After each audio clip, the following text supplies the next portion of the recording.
So, welcome to the Scarlet Watch, Bewitched by WandaVision. I'm Paul, as always, and I'm here with Liz. Hello. Good to see you again, Liz. How are you? Swell. How are Good, you? good. Glad to hear it. Are you basking in the glow of another great episode of WandaVision? I am. Yeah. Wow. It's a good one.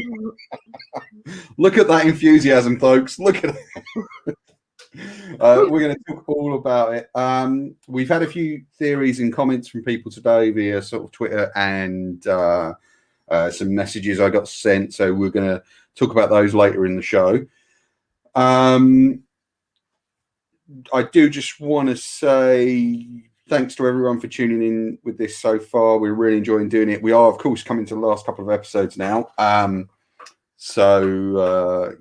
I don't know how you're going to fill that gap in your lives when we're gone. However, if you go to elsewhere in the YouTube channel now, there are a couple of extra episodes. There's From Panels to Pictures, episode 3, where Keith and I talk about Superman and Lois, based on the trailers there. There is also a brand new episode of Scripts and Pencils, which is our comic creator show, which is moved to video the same way all our shows are now doing. And that is an interview with Hoyt Silver and Doug Wagner, all about their new Kickstarter, Yumi Spy Fatale Baddie Royale. It's a comic I highly recommend. There's a link in the description box so you can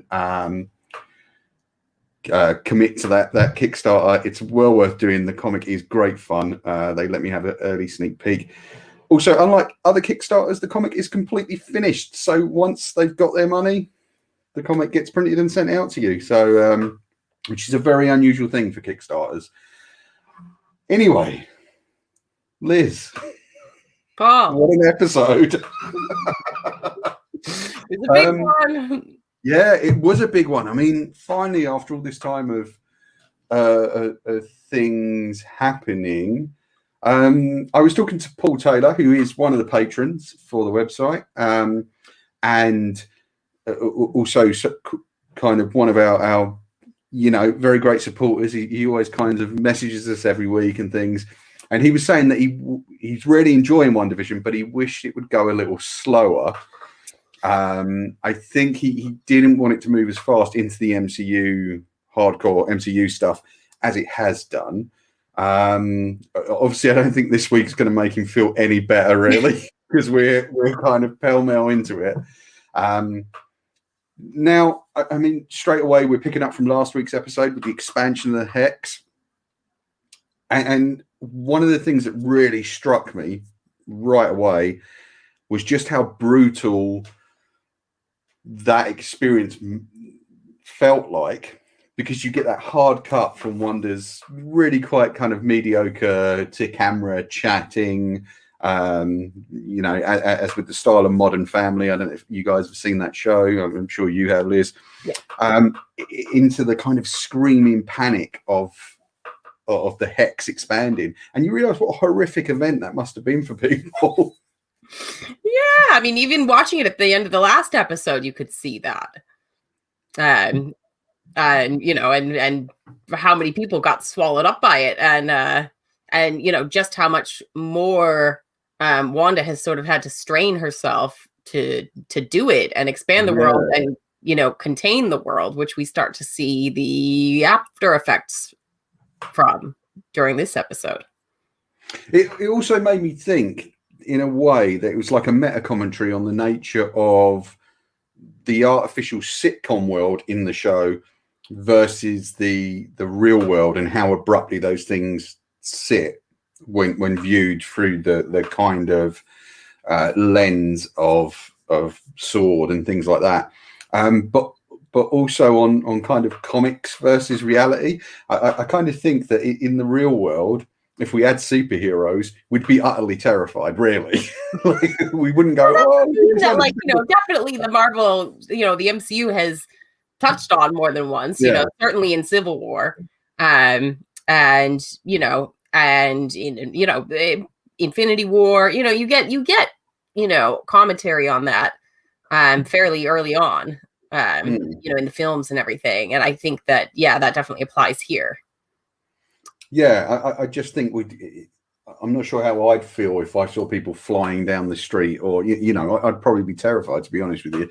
And as fascinating and as interesting as I find it when I sit there and flick for a good superhero comic, the actual thought of people whose abilities kind of push beyond normal boundaries does freak me out a tiny bit. And speaking of freakouts, we're now getting these kind of freakouts and power glitches from Wanda, where she seems to be losing control, as you pointed out. Yeah, it does have to do with the fact that she's now expanded the hex, and she's now got, however many more hundreds of people that she has to control, and her magic, you could see in the last episode, was already kind of strange, to the point where the people on the outskirts of town were not moving, like, they were, just kind of frozen in place.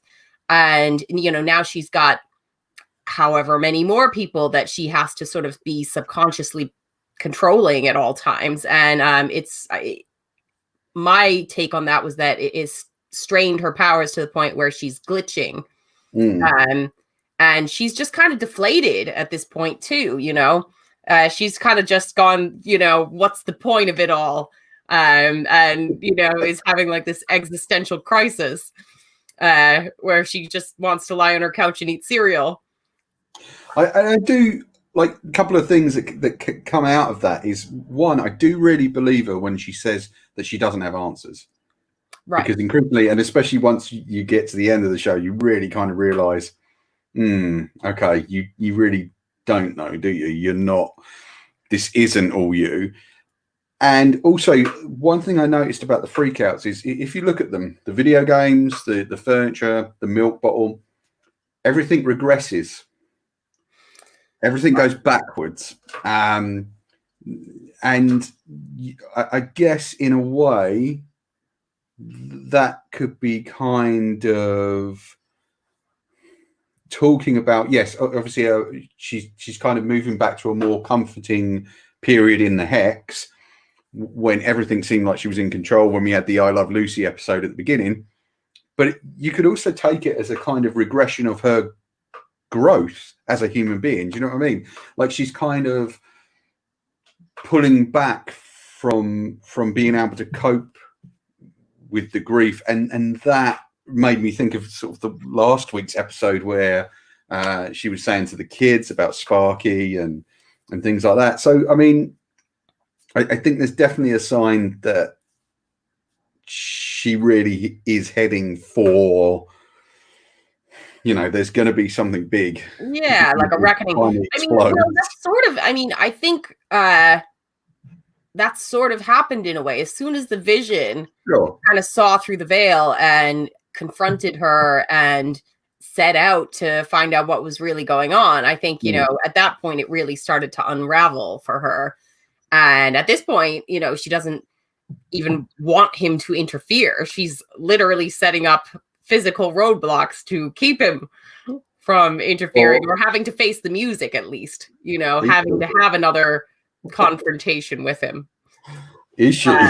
This is the big question. To great comedic effect. Because all of this stuff, Wanda, just sort of giving up and wanting to lie around in her pajamas all day and telling the kids she doesn't have any answers. That was very funny too. It's all played for laughs, but and of course that more than anything kind of, I think, really speaks to us now, given the sort of situation we're all in. A lot of people are coping with different levels of grief and this sort of terrible kind of oppressive feeling that the world has taken. I was also looking at things like, I started noticing things like Wanda's bedspread. I know this is kind of off, but the pattern on it is a hexagonal shape. It's a set of hexagonal shapes. And if you start to look at some of the ornaments and things and vases that are in the house, they all kind of take on these angular, slightly hexagonal shapes. And it kind of feels like to me that she's being psychologically bombarded with, constant visual reminders to keep everything concentrate on the hex. in that area, which again speaks to kind of what happens at the end, which we'll get to. But it kind of grounds her constantly in that place. Yeah, and whether that's her or whether that's somebody else. Yeah, it's I think that although I didn't actually notice that myself, like I absolutely believe it, because the attention to detail and stuff sure in the show is great, like just loads of little subtleties like that you can pick up on if you want to, but you don't have to. But that's a neat little observation. And I mean, they could just be production design things, but I'm kind of trying to look at it from the point of view of Wanda and the other characters. And all this is just before we get to the credits as well. I can't remember which twin is which. Billy says that his head is noisy, and he kind that's of right. Yeah, he's the one who has essentially Wanda's powers. So he's kind of picking up on her inner turmoil. Yeah. Now, did you take that as he's picking up on her inner turmoil, or that he's picking up on the town, that maybe because he's just a kid, he's more empathetic than Wanda is at this point? Well, yeah, it could be the town. It definitely is Wanda too. When he, by contrast, when Agnes comes and collects them and takes them over to her house, he says, "Oh, I like it here because it's quiet." So she's either blocking her thoughts from him, or it's, she's just, doesn't have the kind of inner chaos that Wanda does, because she's quite happy with the turn of events. And of course, he does actually say to Agnes, "You're quiet inside," which is quite a chilling moment, really. Like, it's quite creepy. And with purpose, and that's before we get to the credits. And when we do get to the credits, what's interesting is, of course, Vision is entirely absent from them, apart from the very end where we see his name, and it's just Wanda, Wanda, Wanda, Wanda, and it shows a level, I think. I mean, in grief, sometimes there is a level of self-absorption, because you're not just wallowing in your grief; you're wallowing in yourself. And I'm not casting judgment. I can see you commenting on that level, but I also took it to mean that she feels like she's alone now. Yeah. Okay. That's interesting. Yeah. Yeah. That basically, now that Vision's kind of seen through the construct, she doesn't have him as an ally anymore, really. But and there's the thing, like the mug. I love Wanda, and it makes me think that she's quite happy to be alone. Well, she doesn't want to confront him. She doesn't want to face the music. And he will make her face the music.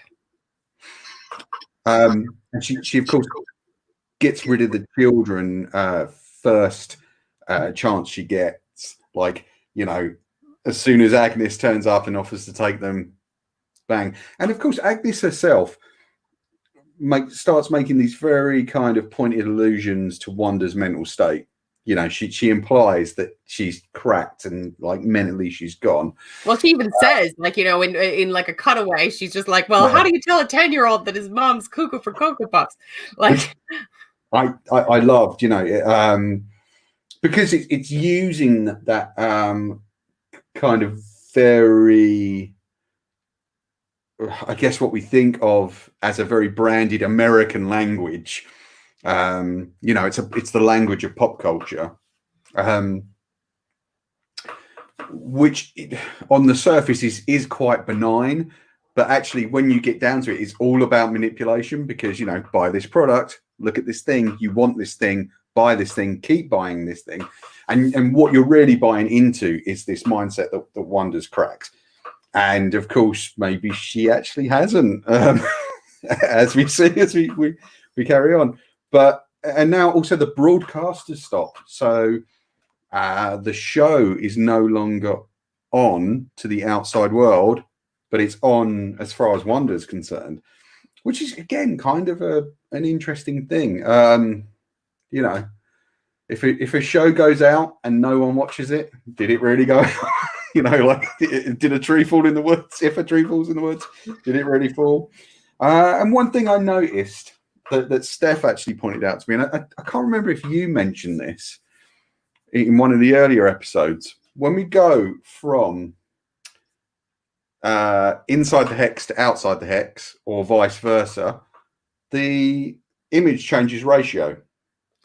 So when you're outside the hex, say for any of the sword sequences, the screen is letterboxed. Right. Okay. No, I didn't actually. Once you move inside, you go to that kind of TV ratio where it's full frame. And Steph kind of picked up on it in the scene where Vision wakes up. She went to me, she went, the ratio's changed. And I went, what are you talking about? She went, look, the ratio's changed. So I had to rewind and kind of. Right. Yeah. I mean, see, yeah, little details like that, it's like you're subconsciously picking up on them, if not, just consciously doing so. Yeah. And I didn't, but it makes perfect sense.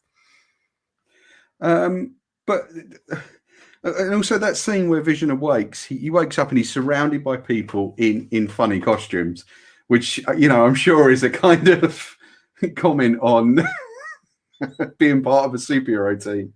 And I really liked, and Darcy is still chained to the car. Poor Darcy. Yeah, I mean, and she really virtually hasn't changed at all. Where when Wanaka first went in, she did like a full-on personality shift. But Darcy's basically just Darcy. She just can't quite remember why she's there. Which I loved. I loved her costume and stuff like that. I thought that stuff was great. Yeah, all the stuff with Vision and Darcy, like, just had me cracking up. I mean, I'm fine. I'll go out with you, but I'm getting the lobster. Like, and it's played like a meet cute. Like where he talks to her about being outside the hex the night before, and he says we had a moment, and I really like that. And I've got to say, I really loved Paul Bettany's acting this week. I mean, I always do, but I really thought, because there was those scenes where he's doing the sort of Modern Family style to camera talks. Oh yeah, those were that had me cracking up. That and he's doing physical things, so like he's scratching ears that he doesn't have, like he's kind of, and it's just like, well, you don't have hair.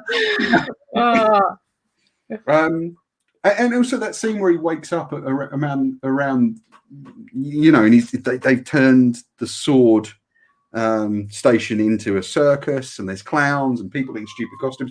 It also made me think of the first moment he wakes up in Age of Ultron, and of course he's surrounded by people in weird costumes, and he doesn't quite know what's going on and who he is, and so I felt that was kind of like a nice callback to that. But I think this episode kind of gets more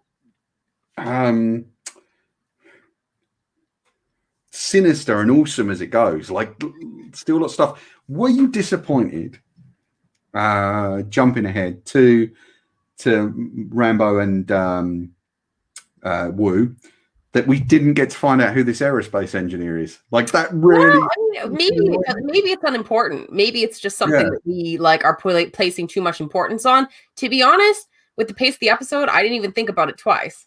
I actually just kind of breeze right past that. If it turns out to be important, because we have speculated about it a little bit, and it could be like a big reveal, or it could be nothing. I'm starting to think that a lot of the things that a lot of my big bets about who is really behind it might just be me overreaching at this point. Due to the big reveal at the end of the episode, I'm kind of thinking, okay, some of these sort of big bads I had in mind might really not be a factor at all. It might be a lot simpler than that. Well, even Teyonah Parris was out there in the press going, "Oh, there's going to be a big cameo this week. There's a big cameo coming," and it's just like, is there though? Like, where is it? Where is it? Maybe she meant a big reveal. I mean, rather than a cameo, because there was a big reveal, but I don't think there was a big cameo. No, I didn't think there was. And we see her attempt to go back into the hex, which you kind of knew it was all going to go wrong, but I was really pleased when it did go wrong. And of course, Monica then decides to go through herself. And I loved that moment as well with her and Wu kind of looking at each other across the field, and she just decides, I'm going. And he's like, oh, no, don't do it, don't do it.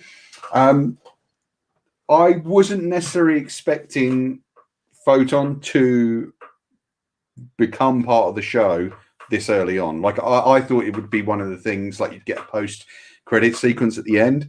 I thought so maybe too, but, you know, I'm actually just totally fine with it as well. Yeah. Because it's like, you know, I think Monica, you know, is there. She's one of the few people who really genuinely wants to help Wanda.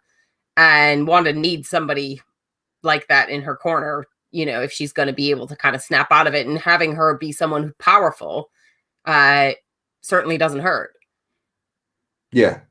And it's weird that you're now down to a kind of another, or you think you're going to get a sort of hero versus hero face-off.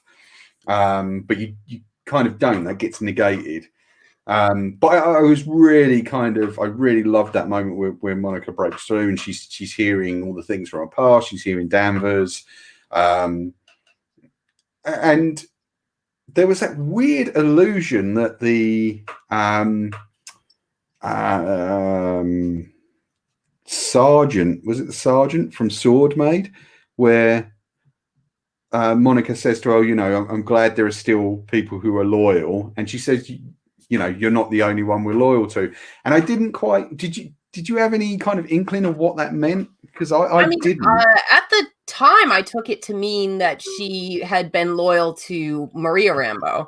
Right. Okay. You know, maybe I, you know, that was what my takeaway, but it could be somebody else that they're referring to.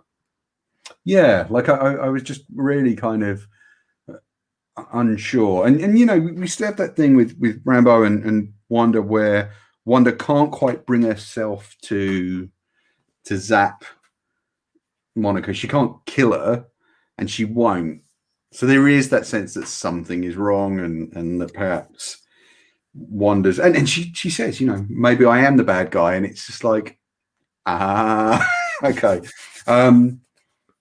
Did you have any inkling then that we were going to get the reveal of the person who's very probably... So.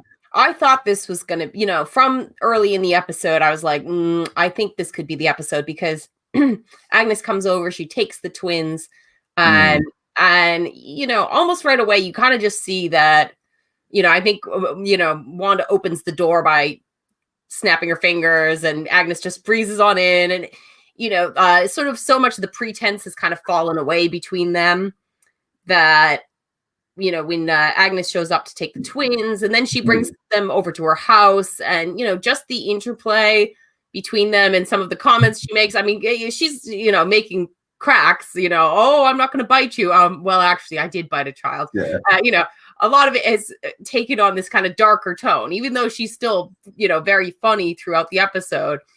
She's kind of just blatantly, like, quite dark at this point. You know, there's something quite obviously sinister about her. And especially when she comes over and interrupts the showdown between Monica and Wanda and pulls Wanda away. It was like, at that point, it became really obvious. Like, you know, I was like, okay, you're gonna, you know, when you come back to her house and the twins aren't there and you just see their half-eaten sandwiches, it's like, okay, yeah, this is happening. And also, like, there was the little rabbit, which, you know, the rabbit out of a hat and all that, and it's she just is very sinister, and the shooting style changes as well, because we get the kind of Modern Family style stuff all throughout the episode, but then it shifts to a much more kind of jagged, alert sort of, you know, style, very skittish, and I love that, and you know, it's all people seen through half open doors and things, and like the basement stuff was great. Oh yeah, I mean, that was so cool. You kind of and like it didn't feel unnatural either. It's like, yeah, she just goes down and you're in this dark witchy layer basically. And at that moment I was like, okay, if there's going to be a reveal here, and I wasn't sure if it was going to be the reveal of one or two characters basically. Right. So, I think if we had, I could still be wrong, because all this time I've kind of been like, oh, okay, well, I think they're going to build up to Mephisto. Okay. I was expecting it to either be Agatha and Mephisto standing there, or one or the other. Right. Do you think now we can rule out Emma Caulfield as well? Not Mephisto, but can we rule out Emma Caulfield as Mephisto? Because she pops up for a tiny moment. Yeah, I know. Because we haven't seen her for several episodes, and we did actually see her this week. So no, I would not say I'm not going to rule out anything, but where I was kind of hedging my bets a little more strongly in the direction of like Mephisto being like a really big, the big bad.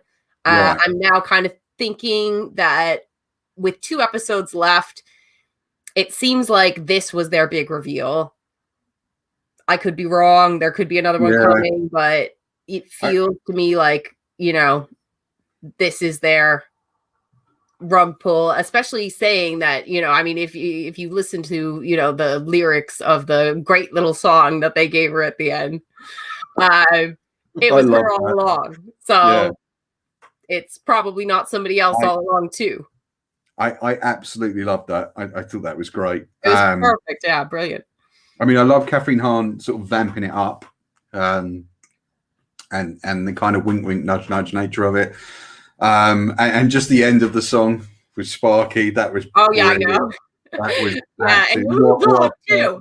Basically, like and it's like the Wizard of Oz.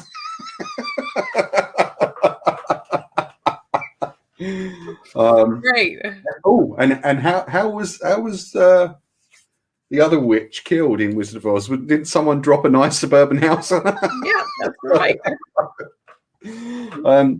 But yeah, like I love that, and I feel kind of completely satisfied now that's been revealed in terms. Yeah, I thought they did such a great job with it. I thought it was like, even though like people were talking about it from episode 1. They kept you in just enough, sort of doubt and suspense that, it was still this really satisfying reveal that you didn't feel like, yeah, okay, well, I knew that was going to happen. It's like, yeah, okay, I did know it was going to happen, or at least I highly suspected it, but it was no less satisfying for that. And also, one thing that comes out of that makes me kind of think retroactively, were all those times that Wanda's powers wouldn't hold on in certain situation episodes, not Wanda failing, but Agatha failing to keep her grip on Wanda. Yeah, like, or at times when it seemed that, Wanda's powers were succeeding, it could have been Agatha interfering. It seems like a lot of it was just her manipulating things behind the scenes, and we don't really know how much was her and how much was Wanda. I mean, we can see very clearly that, like, Pietro, if we're gonna still call him that, if it could still be him somehow or other, showing up was 100% Agatha, and and probably lots of other things. Certainly, a lot of the mind wiping of various residents of the town. We see her do it to Herb next door when she has that conversation with him, where they both seem kind of quite conscious of the fact that that Monica doesn't belong there and things like that. And also, in those scenes, if we flash back to that episode with Herb, she was hinting that Wanda was dangerous or was the person in control, and you can constantly see that manipulation of trying to push other people into thinking there's and you begin to see that everything has been kind of her manipulation, not Wanda, which is kind of an interesting way to go.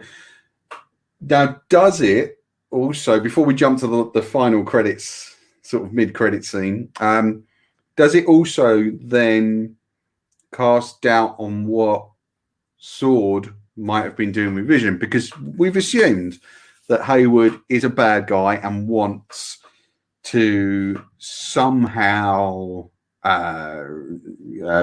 resurrect Vision as a weapon for him or for S.W.O.R.D.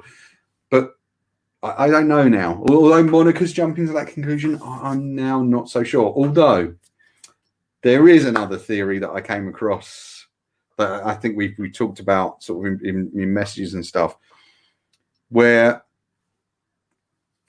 Hayward might be Vision, not Vision, Ultron, which is... So why don't you break that down? Like, why don't you explain how that could work? Apparently there is an episode of the Avengers Assemble cartoon series where Hayward or a character... there is no Hayward in any of the other lore, right. So I think it would probably just have to be an agent who, It is revealed to be... Yeah, is revealed to be Ultron in disguise. And if you look at the credits of WandaVision on IMDb, James Spader is listed as the voice of Ultron. Now, whether that means we're just going to get a flashback at some point, I don't know, because I don't think we've had any flashbacks featuring Ultron, or if we've had him, we've not heard him. But I wonder if we're going to get something before the end. I mean, it would be super cool, whether or not it's Hayward or something, like just anything, that would bring Ultron back into the mix somehow would pretty much, blow my little mind, and I mean, just the nature of WandaVision being like, ostensibly a TV show, it makes it something that Ultron could infiltrate. Yes, absolutely. So, whether it's Hayward, and, it would actually, would kind of make sense if it was Hayward. He's the head of a sentient weapons program. Ultron is the ultimate sentient weapon, So I don't know. And I think it was his, I can't remember exactly if they kind of established that it was his idea to rename it Sentient Weapons Program. So I kind of think they did, in maybe episode 2 or something like that. Or whichever episode, no, it would have been more like 5 or something, after the reveal of Monica being Monica. Yeah. I'll have to maybe go back and just check out the language of that conversation. But any excuse to rewatch an episode, right? I mean, yeah, exactly. Gotta get my facts straight. Yeah. Although I think kind of everything's moving so fast, and the anticipation for Falcon and Winter Soldier is coming up on us so fast that I really think there's very little time to go back and re-examine stuff. You just kind of have to do it on the fly. I know. Yeah. I mean, and I empathize with Paul Taylor's, sort of feeling that it does move at this breakneck pace. Sure. Every episode is just feels so jam-packed with action. But for me, that's not a problem. Because I think that, my anticipation at the end of every episode is just through the roof to find out what is going to happen next. And to fit all that story into 9 episodes, to me, that's pretty impressive. And, especially when you're balancing this whole, the sitcom part of it as well, and managing to do that successfully per episode. It means a lot of real, plot mechanism stuff has to move pretty quickly under the surface of that. So I think we're now, I think the sitcom stuff is gone now. And obviously that's going to be the end of that, because obviously if that's an affectation of Wanda's, and Wanda is now imprisoned by Agatha in a very obvious prison, that's it. We're not going to get that anymore. And it's going to be purely in sort of 8 and 9 about tying up the plot and making the move into getting her out of there. Now, I mean, there is one indication that comes from this, which is that perhaps we know that the Scarlet Witch is going to turn up in Doctor Strange and the Multiverse of Madness, could she be the villain? Like, well, I mean, the Scarlet Witch is, she's one of those characters. She flip flops from being a good guy to a bad guy. Same as Quicksilver. Like they've always been characters that could kind of fall into either camp, and usually, like they kind of wind up always going back to being good guys, Avengers, etc. But I'd like that quality of them where when Wanda asks in the episode, well, what if I am the bad guy? It's like, well, yeah, you could be, and that wouldn't contradict who she is as a character. Totally. So, I think it's entirely possible, and actually might make an interesting movie. And certainly an interesting antagonist for Doctor Strange, because they don't, or at least so far they haven't really had much contact, and it might be fascinating to see Wanda's kind of artificially induced magic go up against real magic and see what happens. I mean, well, not artificially induced, but it kind of is, because although it came from the one of the stones, it was part of Strucker's experiments. How did you feel about this week's Nexus ad? Okay, so now this is an interesting one. This was the first one where I actually had to Google because I had to ask Nexus, Matt Oakley. As far as like my knowledge of Nexus, it's like a Steve Rude Dark Horse book. I was like, oh, okay, that's the only Nexus comics thing that I really know of. Whereas, so I had to Google like Marvel Nexus, what is it? So and it is kind of, what I expected in a way, which is, so there's like two different things it could be referring to, which, one of them would be like, basically the nexus of, all realities and universes in in the Marvel universe. So pretty much what it says on the tin, the place where that all that meets, but that could there's also what could be referred to as like a nexus being, which is kind of the personification of that. So somebody who has the power, who's so powerful that they basically can change the fundamentals of all universes and rewrite reality. So somebody like Wanda. So that is what that's what that commercial sort of alludes to, as far as what what it could be alluding to in the Marvel universe. But a lot of what the sort of product was really, just Wanda. Yeah. So it's, it was an antidepressant, basically saying, side effects include having to face your fears, confront your, problems, et cetera, et cetera, all the things she doesn't want to do. And apparently there is within the Marvel a reality altering drug called Nexus. So that I do not know. I could be getting that wrong, but I've got that from Matt Oakley, who I was chatting to earlier today. Okay. Help me out a couple of these things. So Matt came up with a couple of interesting things. Just thoughts like, now apparently Nexus pops up in Deadpool Illustrated. Okay, for the drug, you mean? Yeah. Okay, it first sort of came out in the early 70s, and then it doesn't really get picked up again until Illustrated, unless there's someone who knows the Marvel U. Obviously, there'll be loads of people that know the Marvel universe.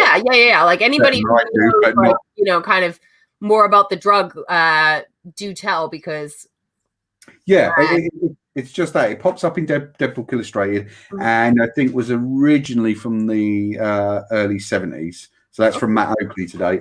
Thank you for that, Matt. He also had a suggestion of the Man Thing.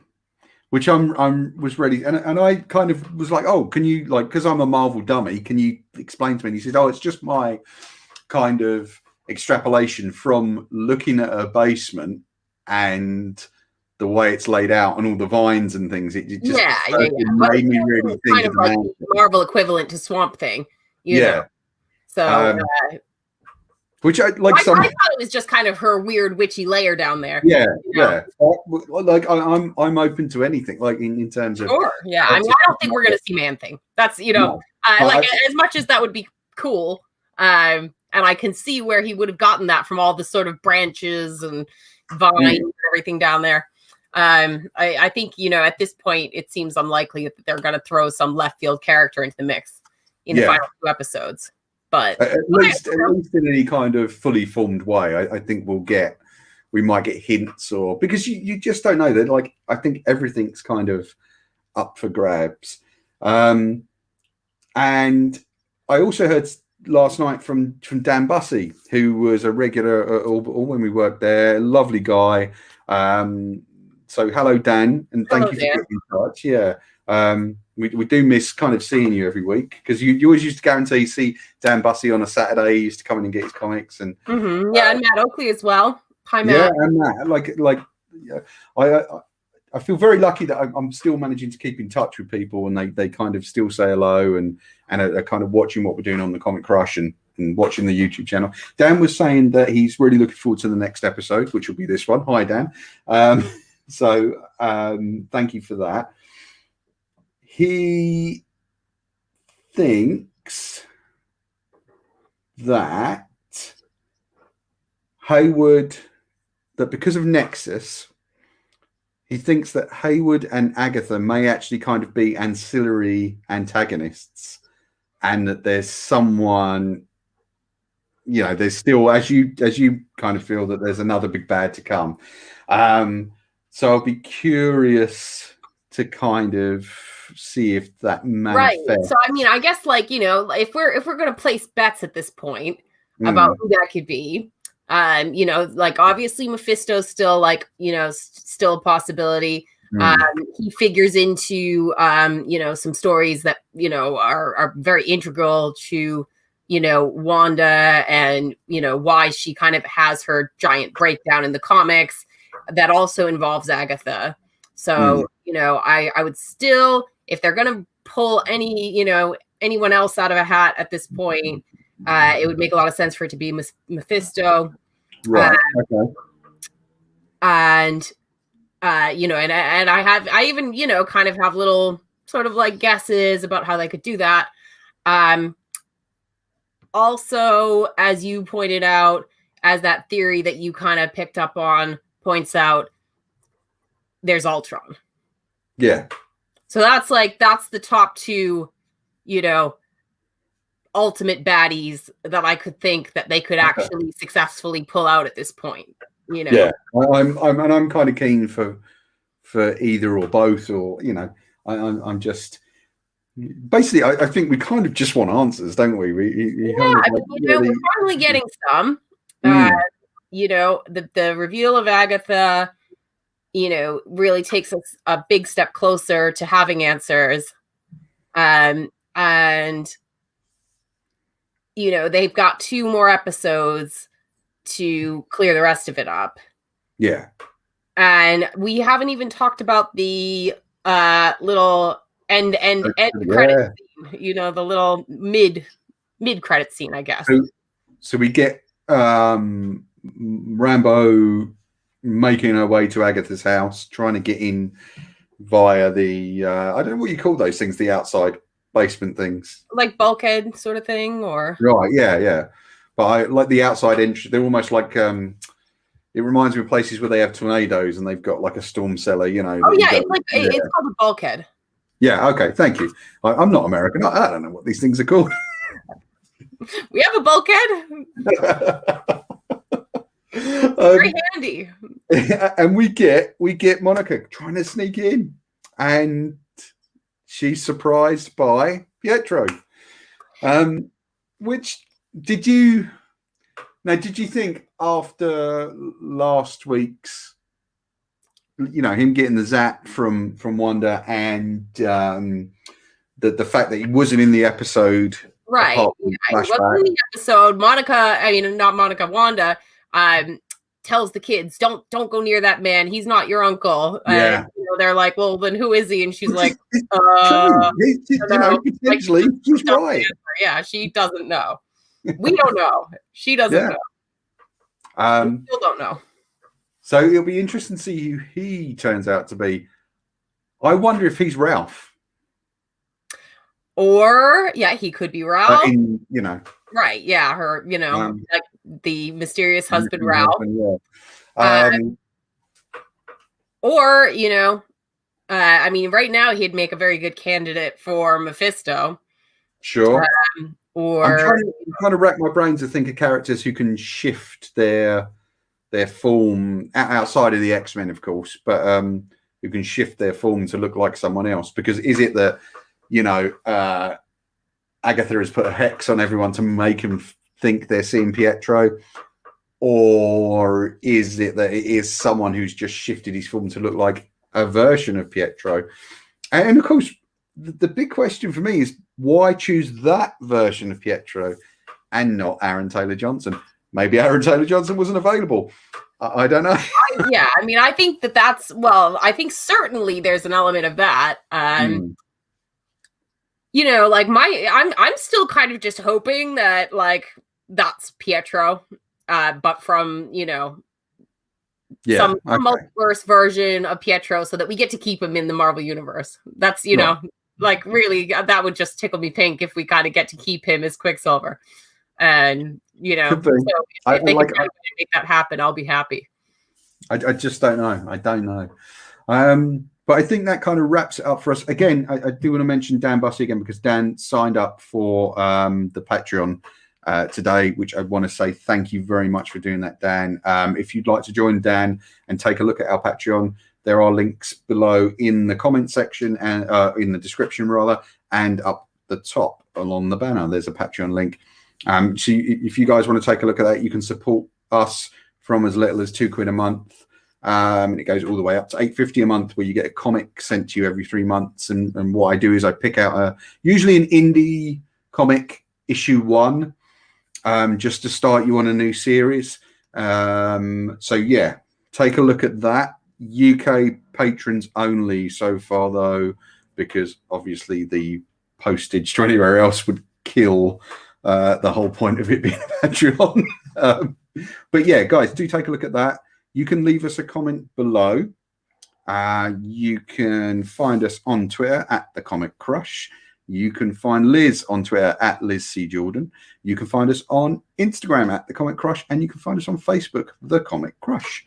So yeah, if you check that out, there'll be constant updates there of everything that's going on the website. We're going to be back here on Saturday next week. Liz, we've got some new shows starting next week. There's going to be a new sort of kind of comics only show that's coming. Although that isn't with Liz, I'm afraid. Sorry, Liz. It's with someone else. Fine.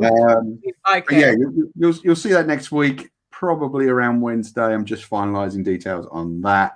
And of course, we have From Panels to Pictures, which is our movie and TV review show, which on some points you will see Liz on. Also, Nikki and Keith. Those guys are going to kind of be rotating and popping on. I'm really grateful to all my co-hosts who give up their time and energy to come and do this. And you know, I'm really pleased to be able to get to do this with such wonderful co-hosts. And you are very lucky. Well, yeah. Oh, and then there's Liz, of course. Liz as well. I also have to do it with Liz. So you know, it's not all gold. What can I tell you? All gold. You can't always get what you want. So I don't mean it. And of course, we have Script and Pencils, which is our creator review show. There are going to be more YouTube shows coming from the Comic Crush, so please look out for those. I got a lot of stuff planned for the YouTube. Head over to the website for articles every week on comics. Hopefully it will get you into something new. I'm exhausted now. So that's it from us. We're going to be chatting again for the patrons, hopefully, pretty soon after this. But guys, thank you very much for tuning in. We will catch you next Saturday for one of the final 2 exciting episodes of the Scarlet Watch. We'll catch you next time on The Crush. Liz, goodbye. Bye. See you guys.